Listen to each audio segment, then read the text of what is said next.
Hi అండి, అందరికీ నమస్కారం. నా పేరు Ramya. Welcome to my channel. మీ అందరి ఆడపడుచు.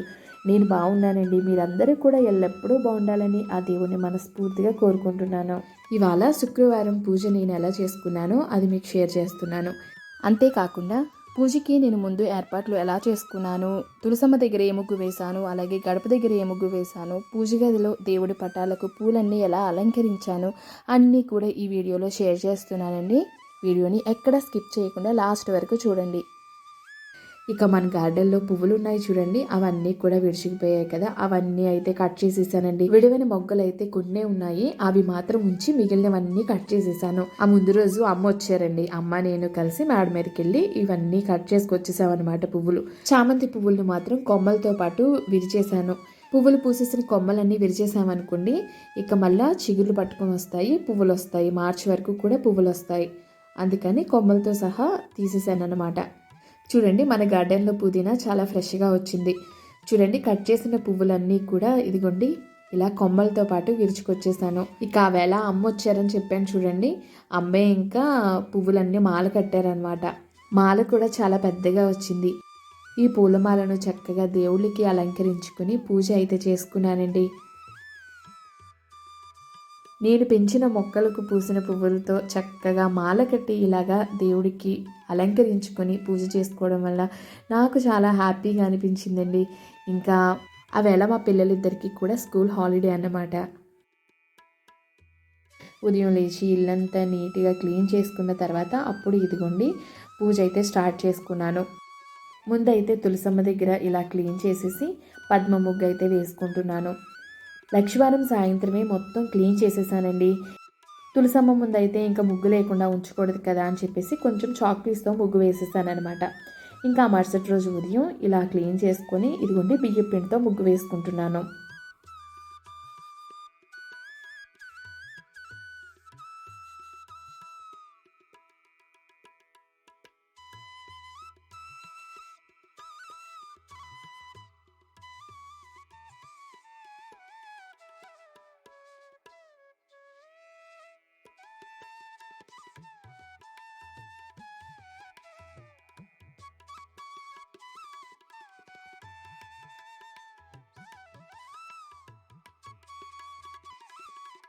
తులసమ్మ దగ్గర, ఇంటి గుమ్మం ముందు, అలాగే పూజ గదిలో కూడా వరిపిండితోనే ముగ్గు వేసుకోవాలి.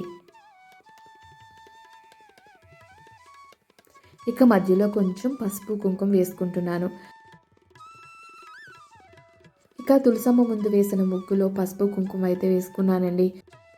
ఇదిగోండి ఇంకా ఇంటి గుమ్మం ముందు కూడా ముగ్గు వేసుకుంటున్నాను.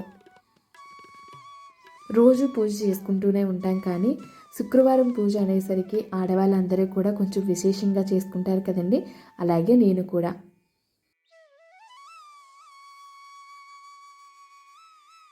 నేను చేసుకునే పూజ మా పెద్దవాళ్ళ దగ్గర నుంచి చూసి నేర్చుకున్నదేనండి.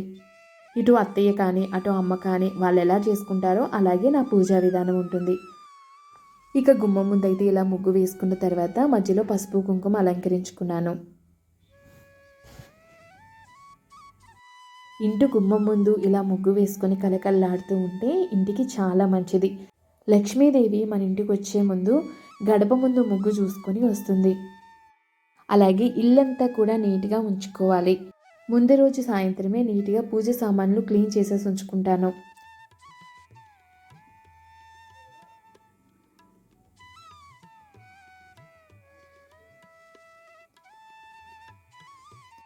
పూజ సామాన్లు నీట్గా క్లీన్ చేసేసి వాటిలో ఉన్న నీరు కాసేపు ఇలా ఆరిన తర్వాత శుభ్రంగా ఉన్న పొడి క్లాత్తో తుడిచేసి మళ్ళీ పూజ గదిలో పెట్టేస్తాను.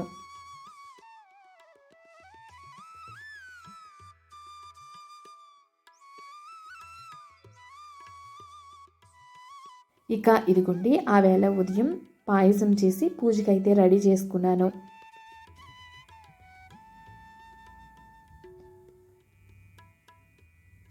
కట్టిన చామంతి మాలలోంచి తులసమ్మకు ఎంత పడుతుందో చూసుకొని ఆ మాలను తీసుకొచ్చి తులసమ్మకైతే అలంకరించానండి. ఇంకా మన గార్డెన్లో పూసిన మందార పువ్వులు, గులాబీ పువ్వులతో చక్కగా ఇలా అలంకరించుకొని అమ్మవారికి నైవేద్యం సమర్పించి దీపం ధూపం అన్నీ సమర్పించుకొని పూజ అయితే చేసుకున్నాను.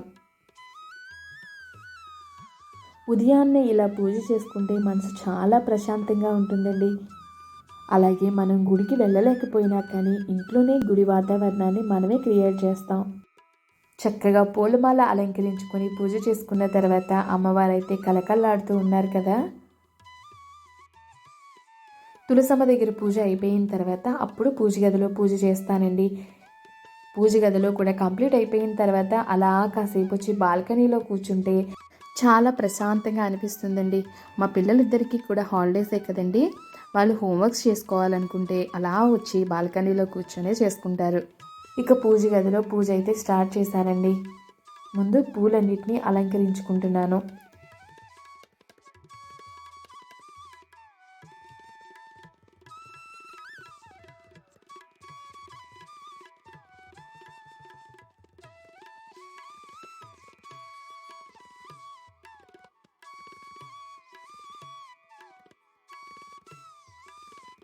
ఇదిగోండి పూజ గదిలో దేవుడి ఫోటోలన్నింటినీ కూడా ఇలా పూలతో చక్కగా అలంకరించుకొని అమ్మవారికి నైవేద్యంగా పరమాన్నం సమర్పించి కామాక్షి దీపం వెలిగించి లక్ష్మీ అష్టోత్తర శతనామావళి చదువుకుని చక్కగా ఇలాగ పూజ చేసుకున్నాను.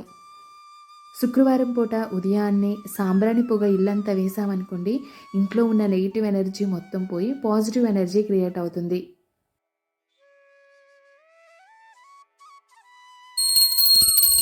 నేను శుక్రవారం పూట పూజ ఇలాగే చేసుకుంటానండి.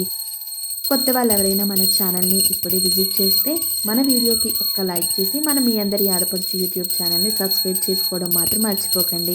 ఆల్రెడీ సబ్స్క్రైబ్ చేసుకొని మన వీడియోస్ చూస్తున్న మన ఫ్యామిలీ మెంబర్స్ అయితే ఈ వీడియోకి ఒక్క లైక్ చేసి ఈ వీడియో మీకు ఎలా అనిపించిందో కామెంట్స్ ద్వారా షేర్ చేయండి. మీరిచ్చే లైక్స్ కామెంట్స్ వల్లే నాకు ఇంకా మంచి మంచి వీడియోస్ చేయడానికి చాలా మోటివేషన్గా ఉంటుంది. అలాగే యూట్యూబ్ ఈ వీడియోని ఇంకొంతమందికి షేర్ చేస్తుంది. ఇక ఇవాళ బాలరాముని ప్రతిష్ఠ జరుగుతుంది కదండి. ఇక మా ఊర్లో ఏర్పాట్లు అయితే ముందు 4 రోజుల నుంచి స్టార్ట్ చేశారు. ఇవాళ అయితే నేను కూడా సాయంత్రం చక్కగా దీపాలు వెలిగించుకొని రాముల వారికి పూజ అయితే చేసుకుంటానండి. ఆ వ్లాగ్ కూడా మీకు షేర్ చేస్తానండి. ఇక వేళ బ్రేక్ఫాస్ట్ వచ్చేసి స్పాంజ్ దోశలు. Okay my dear family members, next వ్లాగ్లో మళ్ళీ కలుద్దాం. ఇక ఉంటానండి మరి.